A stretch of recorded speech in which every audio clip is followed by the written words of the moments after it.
29절부터 4장 7절까지 갈라디아서 3장 29절부터 4장 7절까지 말씀입니다.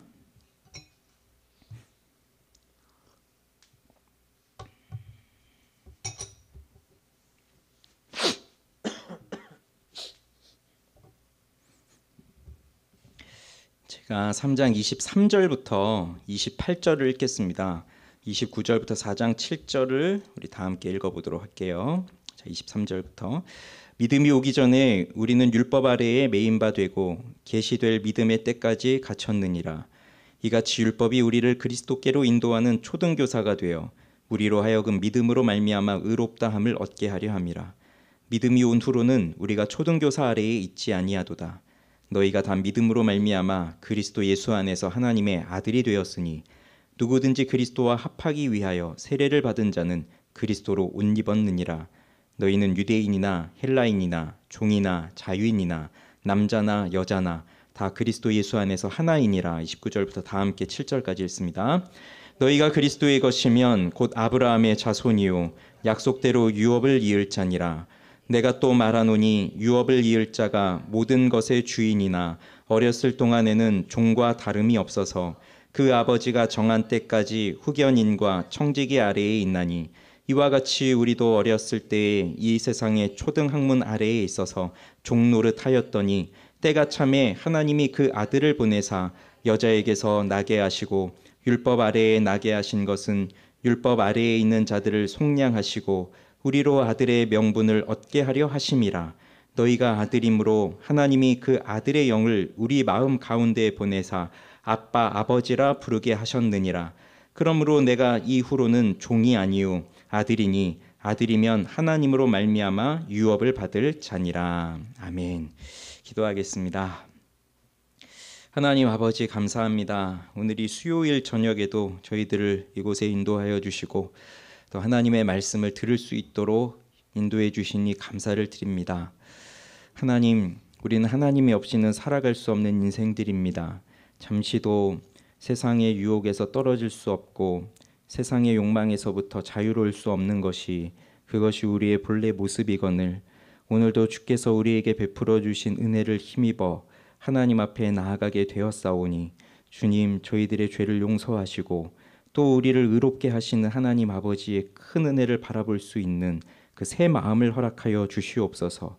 그래서 주께서 주시는 이 복음의 능력과 복음의 영광이 얼마나 큰 것인지를 깨달을 수 있도록 도와주시고 함께하여 주시옵소서.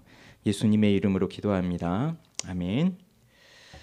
3장 후반부에는 믿음이 온 후로 우리의 삶에서 어떠한 변화가 일어나고 있는지를 잘 나타내 주고 있습니다. 그것은 우리가 더 이상 초등교사 아래에 있지 아니하고 그리스도 예수 안에서 하나님의 아들이 되었고 또 그리스도 예수로 옷 입었고 그리스도 예수 안에서 우리 모두가 다 하나이며 약속대로 유업을 이을 자가 되었다는 것, 그것을 말해주고 있는 겁니다. 그래서 이걸 한마디로 말한다면 우리가 하나님의 자녀가 되었다는 말이죠. 자, 그런데 우리가 누구였는지를 생각을 해보십시오. 그리고 지금 이 편지를 받고 있는 갈라디아 교회의 성도들을 한번 생각해 보시죠. 우리들이 이렇게 하나님의 자녀가 될 자격을 갖추고 있는 사람들이었습니까? 우리가 예수를 믿기 이전엔 우리는 어떻게 살았습니까? 바울이 말하듯이 우리 역시 초등교사 아래에 거기에서 아둥바둥하면서 그렇게 살던 사람들이었고 또 어떻게든 내 힘으로 이 세상을 성공해 보기 위해서 몸부림치며 살았던 사람들이 우리들이었습니다. 그러니 하나님 앞에서 선한 것이란 전혀 없는 그러한 우리들의 모습이었는데 우리가 이렇게 하나님의 자녀가 된 것은 굉장히 놀라운 하나님의 은혜인 거죠. 그래서 팀 켈러 목사님은 이렇게도 말해요. 이 위대한 진리를 우리가 제대로 이해하기 위해서는 한평생의 시간이 필요하고 또 이 진리를 즐거워하는 데에는 영원히 소요될 것이다. 그렇게까지 말합니다. 우리가 한평생토록 살아도 정말 이 진리를 제대로 이해하기에는 또 굉장히 큰 진리인 것이고 그래서 이 진리를 즐거워하는 데 우리는 영원토록 즐거워해도 다함이 없는 것이 바로 이 복음의 진리라는 거죠. 이 당시 갈라디아 사람들이 이러한 사실을 잊어버렸습니다. 그래서 바울이 그 편지를 쓰고 있는 거고, 지금도 우리가 이러한 복음의 능력과 구원의 감격, 그 위대한 진리의 기쁨을 제대로 맛보고 있지 못하다고 한다면 오늘도 역시 우리가 이 복음의 말씀에 또 이 하나님의 음성에 귀를 기울이면서 나아가야 됩니다. 자, 25절부터 우리 계속 살펴봤었죠. 믿음이 온 후로 우리에게 베풀어지는 네 가지 복, 믿음으로 말미암아 그리스도 예수 안에서 하나님의 아들이 되었다. 그리고 그리스도와 합하기 위하여 세례를 받은 자는 그리스도로 옷 입었다. 그리고 유대인이나 헬라인, 또 종이나 자유인, 남자나 여자 다 그리스도 예수 안에서 하나다. 그리고 이제 오늘 마지막 네 번째, 너희가 그리스도의 것이면 곧 아브라함의 자손이요 약속대로 유업을 이을 자다. 그걸 이제 말해줍니다. 그 약속대로 유업을 이을 자, 이것에 대해서 4장으로 이어지면서 계속 말하고 있어요. 그러면 이 약속대로 유업을 이을 자, 그 약속대로 유업을 이을 자의 특징이 무엇입니까? 자, 한번 여기서 보십시오. 유업을 이을 자는 누구를 말하겠습니까? 갈라디아 교회의 성도들을 말하는 것이겠죠. 그리고 그리스도를 믿음으로 하나님께 받아들여진 사람들을 말하겠죠. 그러니 우리도 여기에 포함이 되는 것이겠죠.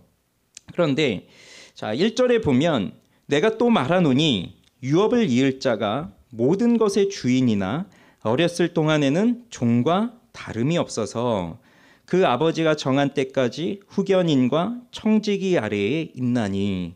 자, 이렇게 유업을 이을 자의 특징을 말해주고 있어요. 그래서 아브라함의 자손 유업을 이을 자는 다시 말해서 아들인데, 상속자인데, 그런데 그 아들의 신분을 말해주기 위해서 바울은 큰 재산을 물려받을 그 상속자, 그런데 이 상속자가 아직 어린 나이의 상속자라고 한다면 그는 어떻게 있는 것인가, 그것을 예를 들어서 말해주고 있는 겁니다. 그 아버지가 정한 때까지 후견인과 청지기 아래에 있다고 하는 것인데, 자, 유업을 이을 자는 신분으로 한다면 종은 아니죠. 그도 주인이지만, 그렇지만 어렸을 때에는 후견인과 청지기 아래에 있다는 겁니다. 자, 바울이 그리고 있는 그림은 법적으로는 상속자예요.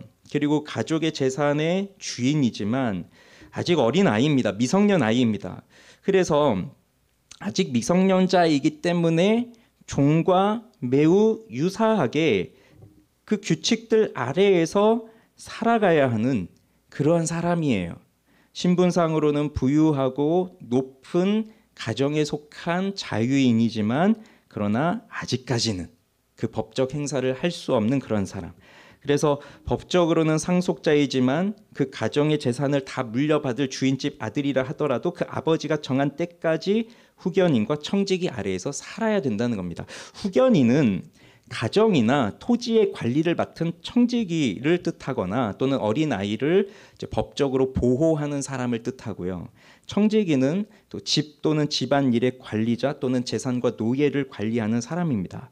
그래서 일반적으로 이 후견인과 청지기라는 말을 혼용하여서 사용하기도 하는데, 자, 오늘 여기서 볼 때에 후견인은 이 어린 상속자가 잘 성장할 수 있도록 양육과 보호를 담당하던 사람이고, 또 뒤에 나오는 청지기는 이 상속자가 장성할 때까지 재산권을 맡아서 관리하던 사람을 말하는 겁니다.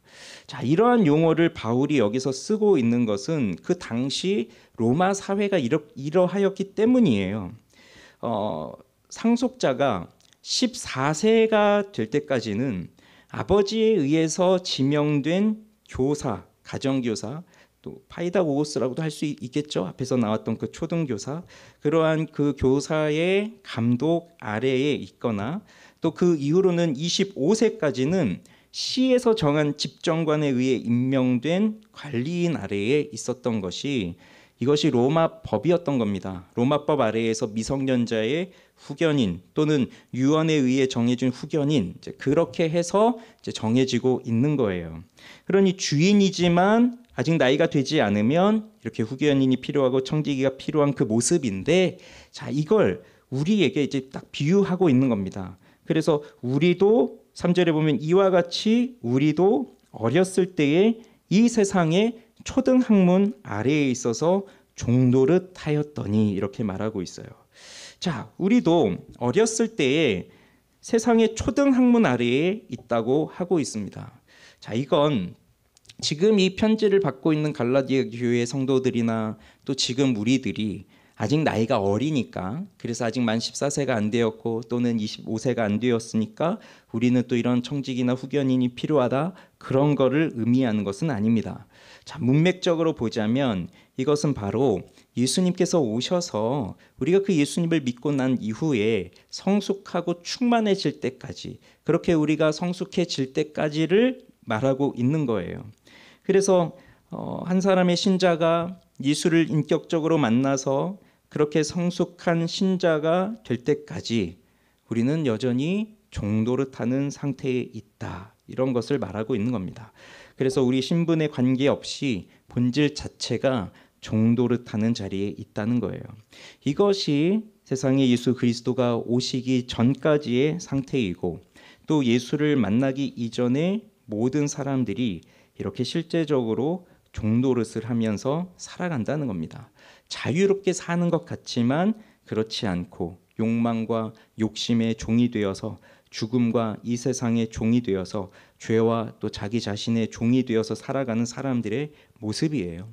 그래서 이 종노릇하는 것과 같다라고 하는 것을 또 세 가지 의미로 생각해 볼 수 있는데, 하나는 모세를 통해서 언약을 받았고 그 모세를 통해서 영적인 자유에 대한 약속을 받았지만 아직까지는 그 자유를 소유하지 못하여서 그 자유를 누리지 못하고 있는 상태가 종노릇하고 있는 상태다, 그렇게 볼 수도 있고, 또 하나는 모든 인간들의 모습이라는 거죠. 모든 인간들이 결국 율법 아래에서 놓여서 살아가는 인간들의 모습인 거예요.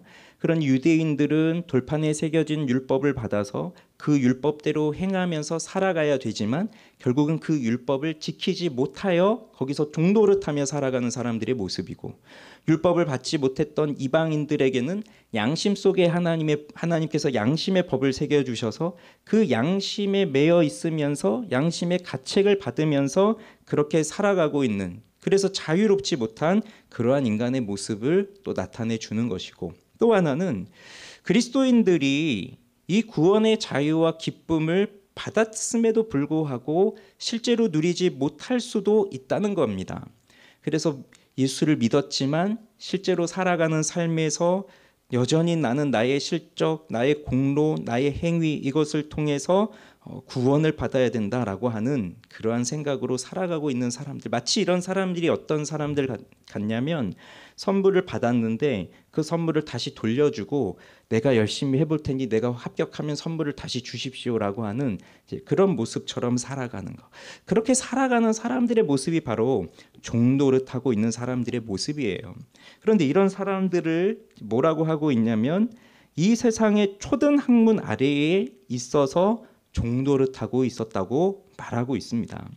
자, 이 세상의 초등학문이라고 하는 것에 대해서도 길게 설명하면 또 굉장히 까다로운 이야기도 까다로운 이야기일 수 있지만 이제 여기서 간단하게 말하는 건 이거예요. 복음을 접하기 이전에 갈라디아 사람들이 그들이 따르던 도라고 생각하시면 될 것 같습니다.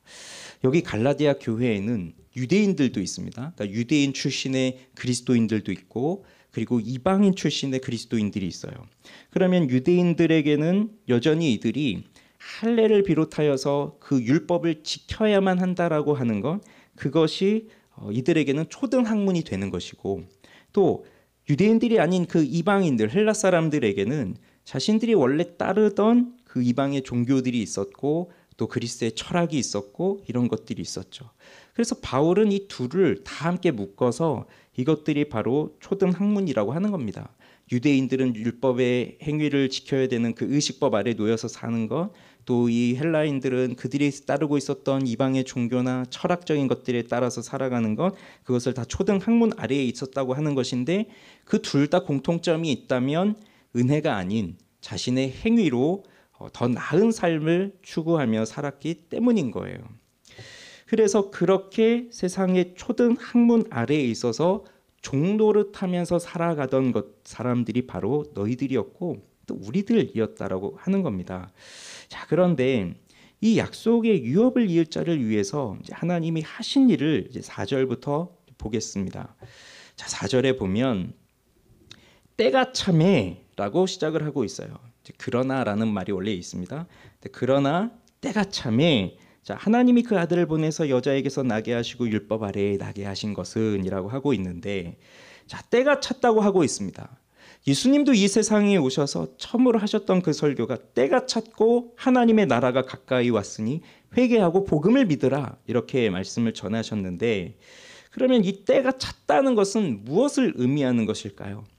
이제 더 이상 어린아이로 종노릇하거나 후견인이나 청지기 아래에 있지 않을 그 완전히 새로운 때가 찼다는 겁니다.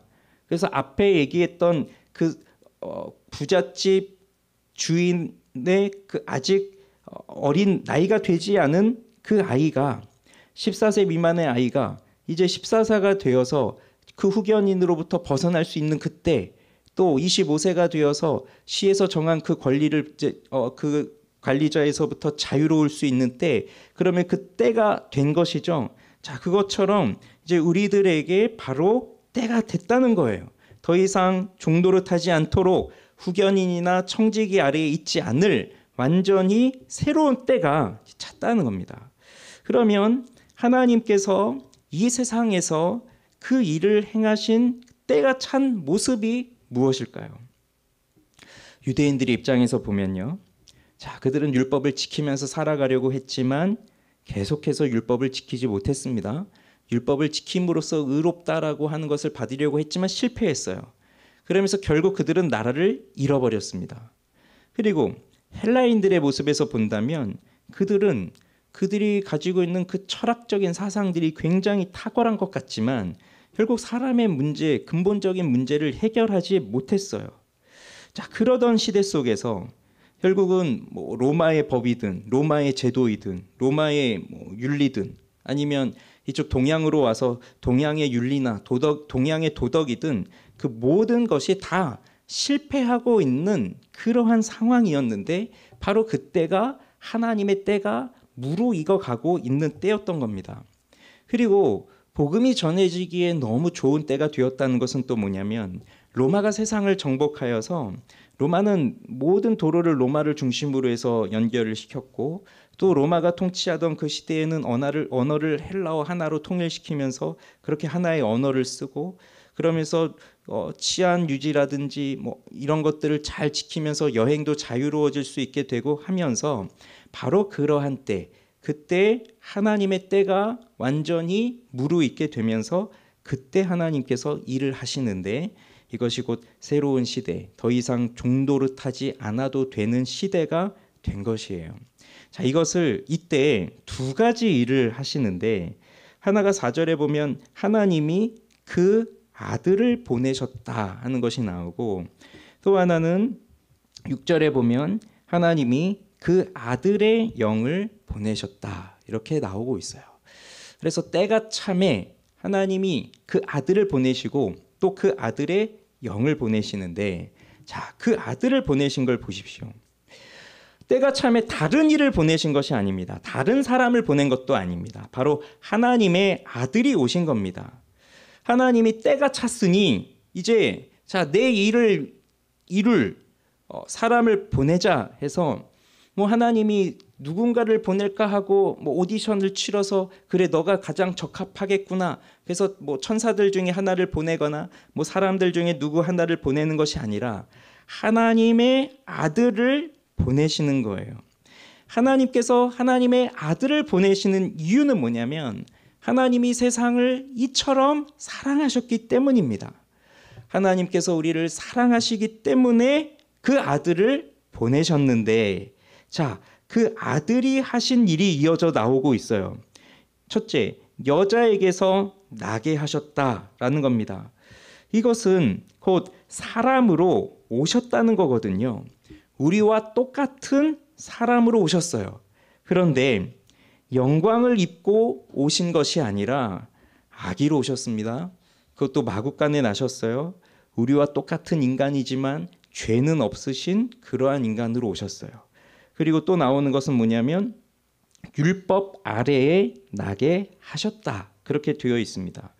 자, 율법 아래에 나게 하셨다는 것은 율법을 지키면서 살 수밖에 없는 존재로 나게 하셨다는 것인데, 자, 이분이 누구시냐면 율법을 만드신 분이십니다.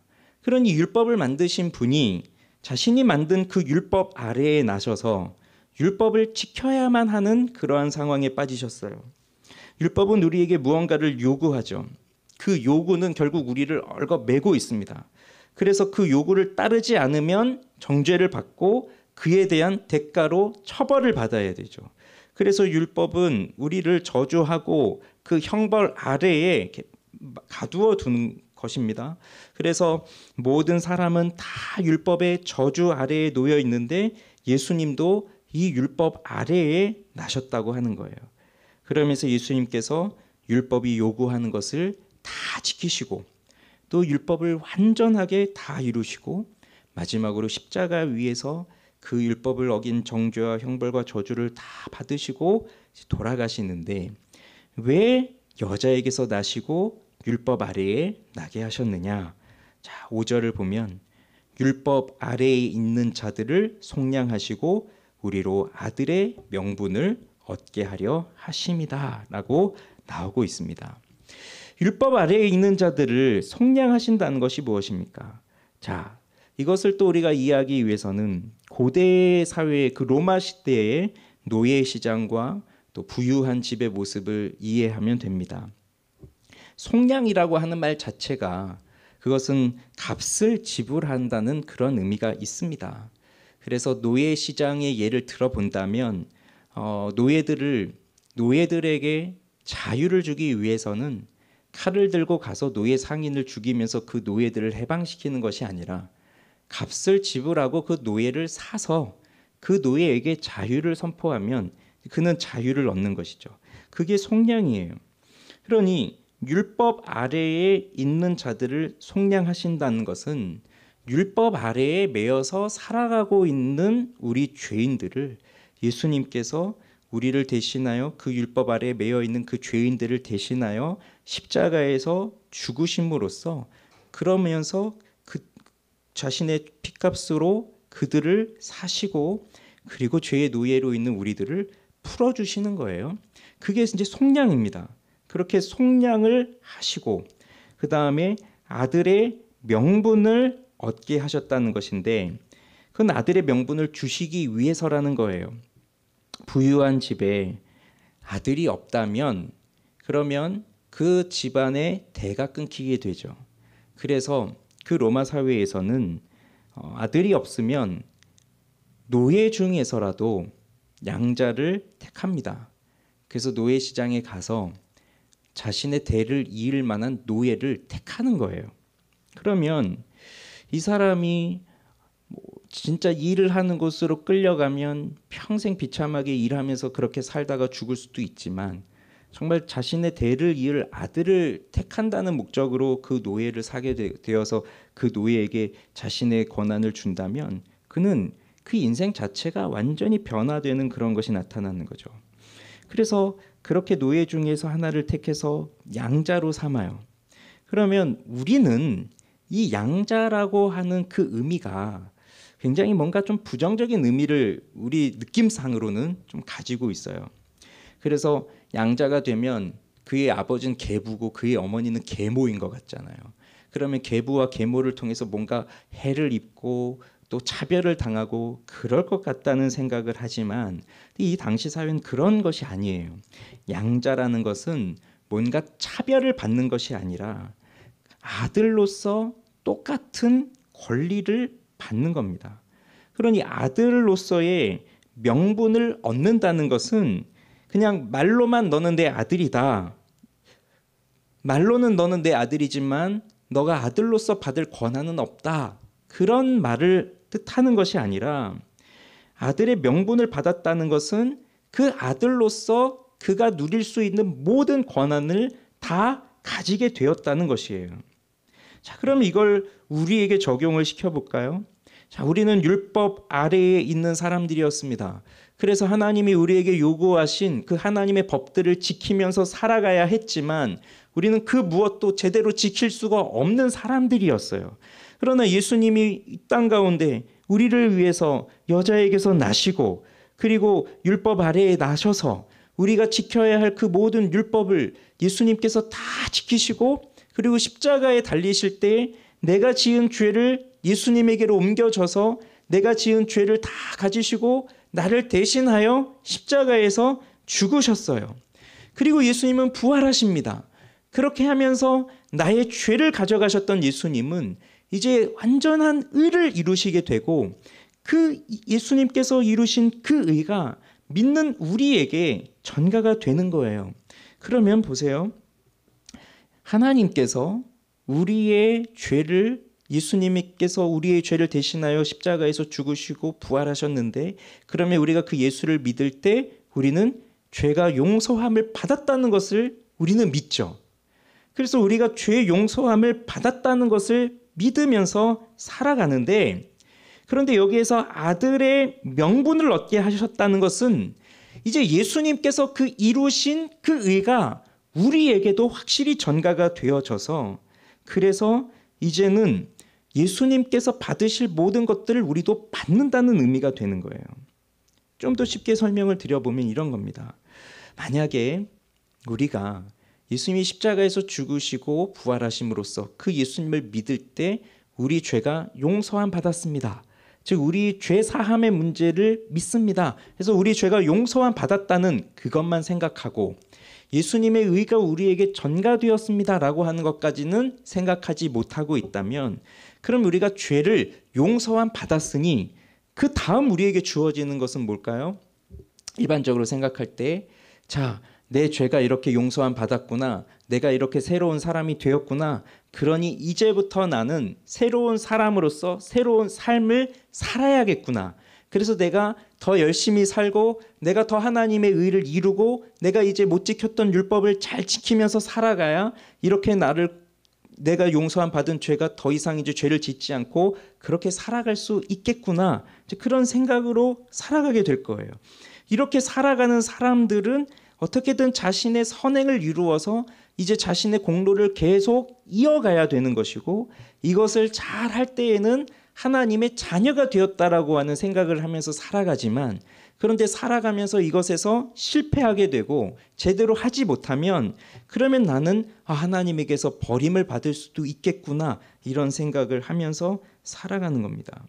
그런데 성경이 말하는 바는 그것이 아니라는 거예요. 아들의 명분을 주셨다고 하는 것은 이제 너가 죄 사함을 받았고 그리고 너는 의의 전가를 받아서 너는 의인이 되었다 하는 것입니다. 그러니 이것은 마치 그리스도께서 우리를 위해서 의롭다 하여 주신다는 것이 너는 그저 이제 죄 용서함을 받고 너는 죄의 문제를 내가 더 이상 묻지 않겠으니 이제 네가 알아서 너 뜻대로 살아라 그 말이 아니라 너는 내가 너의 죄를 용서하고 또 너는 나의 아들이다. 너는 나의 자녀다 하는 것까지도 확실하게 말씀하여 주시는 거예요. 그래서 하나님의 아들로서 하나님의 영광을 상속받는 그 존귀한 신분으로의 변화가 이루어지는 것이 아들로서의 명분을 받게 되는 것입니다. 그래서 하나님의 아들로서 상속을 받는 자가 되는 거예요. 자, 이것을 잊어버리면서 살아가면 우리의 삶에는 영적인 힘이 없어요. 그래서 아들로서 살아가는 것이 아니라 다시 종노릇하며 살아가는 그것으로 빠져가는 거예요. 그러니 갈라디아 교회 성도들이 예수를 믿고 믿음으로 하나님의 자녀가 되었다는 것을 믿고 있는 사람들이지만 이들이 다시 할례를 지켜야만 된다라고 하는 것으로 들어갔다는 것은 그 예수를 믿는 것으로 완벽한 하나님의 자녀가 되었다는 것에서 벗어나서 내가 할례를 받고 내가 율법을 지키고 내가 무언가를 행할 때 그때 내가 또 하나님께 인정받는 사람이 된다는 것으로 돌아가면서 다시 초등학문 속으로 다시 돌아갔다는 얘기가 되는 거거든요. 그러니 이 하나님께서 그 아들을 우리 가운데 보내셔서 여자에게서 나게 하시고 율법 아래에 나게 하신 것은 율법 아래에 있는 자들을 속량하시고 우리로 아들의 명분을 얻게 하려 합니다. 즉 우리에게 그 아들로서 그 상속자로서 그 확실한 신분의 변화, 그 법적인 신분의 변화를 우리에게 주셨다 하는 것을 말하는 겁니다. 자, 그런데 이제 6절에 보면 또 이렇게 말하죠. 너희가 아들임으로 하나님이 그 아들의 영을 우리 마음 가운데 보내사. 자, 아들의 영을 보내셨다는 겁니다. 그러면 이 아들의 영은 누구시냐? 바로 성령이시죠. 자, 아들은 법적으로서의 자녀의 자격을 확보하도록 하셨다면 이 아들의 영, 성령이 오셔서 그것을 실제적으로 경험하게 하신다는 거예요. 그래서 아들이 오심으로써 예수님께서 행하신 일들을 통하여 우리가 하나님의 자녀가 되는 그것을 확보하셨다면 이제 성령이 우리 가운데 오셔서 그것을 실제로 경험하게 하신다는 겁니다. 그러면서 나타나는 변화가 뭐냐면 우리가 그 하나님을 아빠, 아버지라고 부르게 되는 거예요. 성령께서는 그 아들의 영으로서 그 아들을 증거하십니다. 그래서 그 아들을 믿게 하십니다. 그래서 우리는 하나님을 아빠, 아버지라고 부를 수 있게 하십니다. 자, 유대인들은 선민의식이 있습니다. 하나님이 자신들을 택하셨다고 믿고 있죠. 그러니 자신들은 하나님의 택함 받은 자녀라 믿고 있지만 그런데 그들은 하나님을 아버지라고 부르지는 못했어요. 그러나 예수님이 오셔서 하나님을 아버지라 부르셨죠. 주기도문에서도 예수님께서는 하늘에 계신 우리 아버지여라고 하면서 우리에게 기도를 가르쳐 주셨고 겟세마네 동산에서 기도하실 때에도 하나님을 아버지라 부르고 있습니다. 그런데 여기에서 바울은 아빠, 아버지라는 표현을 쓰고 있는데 이 아빠라는 말은 우리 지금 한글에 아빠라고 번역이 되어 있죠. 이 아빠라는 말은 아람어예요. 그래서 옛날 개역 한글판 성경을 보면 아바라고 되어 있는데 그 아람어로 부르면 아빠가 되는 거예요. 똑같아요, 우리말하고. 그 다음에 뒤에 나오는 아버지라고 하는 것은 헬라어로 파테르를 말하고 있는 겁니다. 그래서 이 부분을 보면 아바호 파테르 이렇게 나와 있고요. 그래서 아빠, 아버지라고 이제 번역을 해놓은 것인데 지금 이 사람들은 원래 헬라어를 쓰던 사람들이고 아람어를 쓰는 사람들은 아니죠. 여기 갈라디아 사람들이. 근데 여기에다가 지금 아람어를 썼어요. 아빠라고 하는 그 아람어를 썼어요. 왜냐하면 예수님께서 친히 이렇게 말씀하셨기 때문이에요. 예수님이 하나님을 부르실 때 아빠, 아버지라고. 그러니 이 표현이 뭐 신학적으로도 여러 가지 논란이 있는 표현이기도 합니다.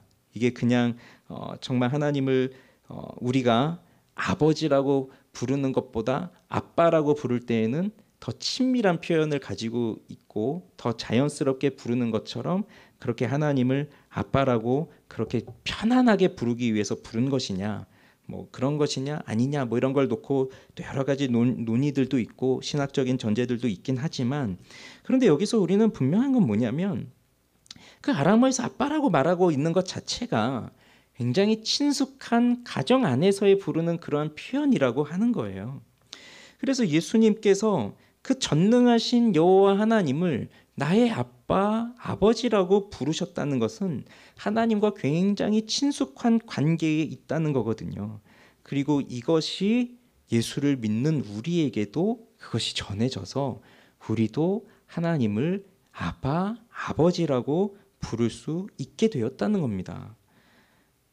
그래서 성령께서 오셔서 하나님께서 때가 참에 그 아들의 영을 우리에게 보내셔서 그 아들의 영이 우리 마음 가운데 오셔서 우리로 하여금 행하게 하신 것이 뭐냐면 하나님을 아빠, 아버지라고 부를 수 있게 하셨는데 그 아빠, 아버지라고 부른다는 것 자체가 그냥 아무 감정 없이 그냥 하나님 아버지, 하나님 아빠 이렇게 부르는 것이 아니라 여기에는 가슴이 터질도록 큰 감정을 가지고 그렇게 감격스럽게 부르는 것이 나오는 거예요. 우리가 이렇게 하나님을 아바, 아버지라 부를 수 있기 때문에 여기엔 우리가 자연스럽게 하나님을 부르면서 기도할 수 있는 특권도 우리에게 주어지는 것이고 그러면서 우리는 우리가 하나님을 아빠, 아버지라 부를 때 하나님의 그 임재가 실제로 우리 가운데 주어지고 있는 것도 우리는 볼 수 있어요. 그래서 하나님을 향하여서 우리는 아빠, 아버지라고 또 이렇게 부를 수 있게 된 것입니다. 그것이 성령께서 오셔서 하신 일이에요.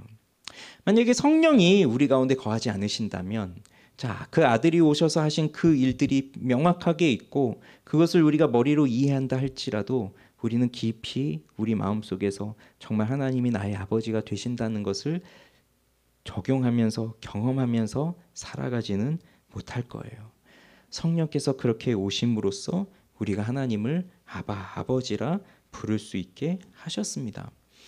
그러면 우리는 그 하나님 아버지를 대할 때 어떠한 심정입니까? 여러분, 아빠라고 하나님을 부를 수 있겠습니까? 정말 친숙한, 정말 나와 친밀한 그 관계로서의 하나님을 아빠라고 그렇게 부를 수 있겠습니까? 어느 자매가 예수를 믿게 되었는데, 그런데 그 자매는 어렸을 때부터 그 아버지로부터 많은 상처를 받았던 사람이에요. 그래서 아버지, 아빠 이런 단어 자체가 굉장히 부정적인 의미로 남겨져 있는 사람이에요. 그래서 처음에 예수를 믿으면서도 하나님을 아버지라 부르기가 참 어려웠던 사람이지만 그런데 복음의 능력을 경험하고 복음의 의미를 깨닫고 그리고 성령이 그의 마음속에 들어왔을 때 하나님을 아빠라 부를 수 있는 변화가 일어났거든요. 그것처럼 성령께서는 우리가 하나님을 아빠라고 부를 수 있는 그 마음을 주십니다. 그래서 여러분 하나님을 아버지라고 생각할 때에 그 아버지가 어떠한 아버지라고 여겨지십니까? 가장 제가 생각을 해보니까 가장 멀찍한 아버지, 그러니 정말 어려운 아버지, 그 아버지가 누구일까 생각을 해보니까 시아버지, 그런 생각이 드는 거예요. 그러니까 친정 아버지가 아니라 시아버지가 생각이 나는 거예요.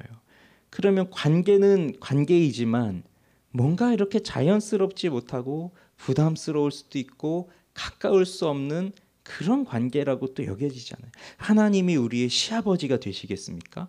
그런 아버지가 아니시라는 거예요. 언제든지 우리가 아빠라고 부를 수 있는, 아빠라고 불러도 그 아빠가 우리를 내치지 않으시고 그대로 우리를 안아주시고 우리를 품어주시고 우리를 이해해주시고 우리를 용서해주시고 우리를 받아주실 그러한 하나님이라고 하는, 그러한 아버지라고 하는, 그래서 하나님으로부터 깊이 내가 인정받고 사랑받고 용납받을 수 있다는 그러한 아빠이구나 라고 하는 것, 그걸 생각할 수 있는 거죠. 그러니 하나님은 우리 아빠십니다. 우리 아버지이십니다. 우리를 사랑하시는 분이에요. 그것이 우리에게 나타난 거예요.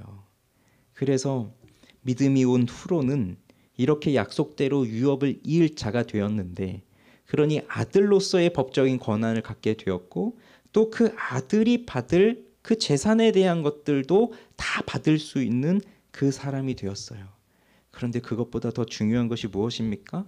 정말 하나님을 나의 아빠라고 부를 수 있는 그 관계의 회복이 일어났다는 것입니다.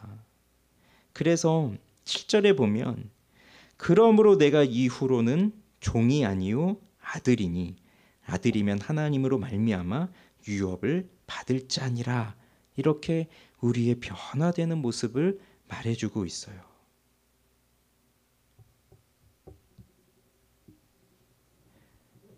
아들이 이루신 일은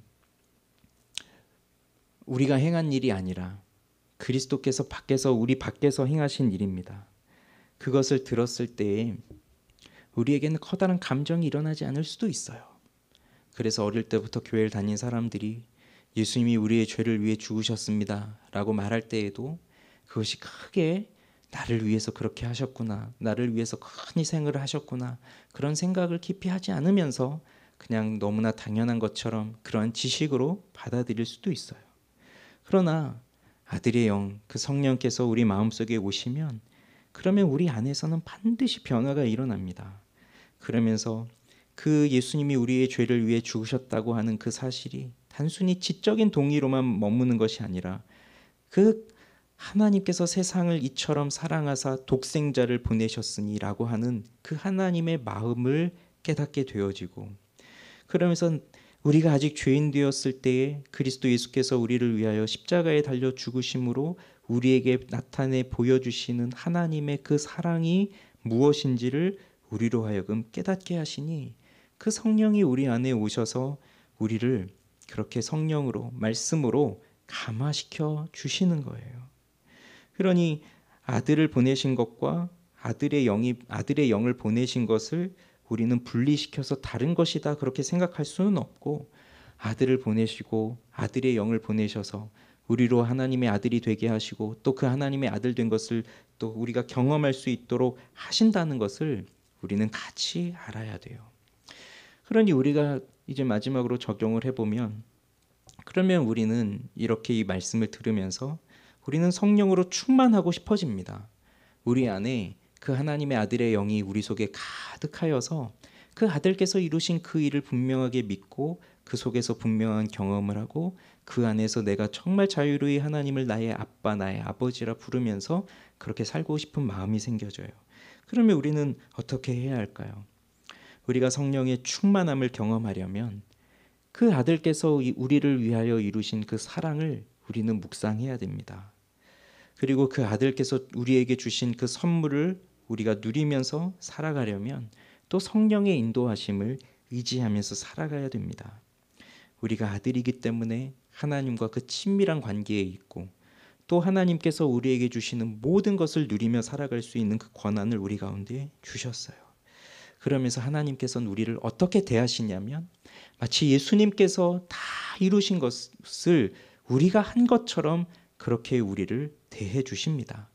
이것이 아들의 신분으로서 가지는 놀라운 변화예요. 그게 정말 놀랍지 않습니까? 하나님이 우리를 보실 때 우리는 분명 죄도 많고 우리는 실수하는 것도 많고 넘어지는 것도 많아요.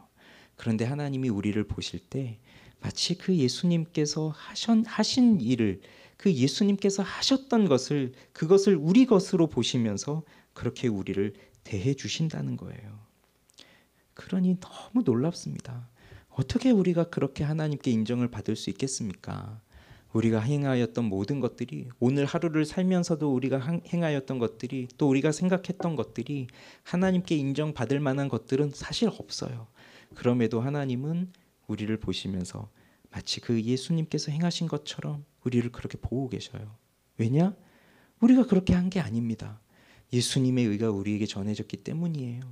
우리가 그걸 믿고 있기 때문입니다. 그리고 그 믿음도 내 힘으로 한 게 아니라 성령께서 우리에게 그 믿음을 주셨기 때문이에요.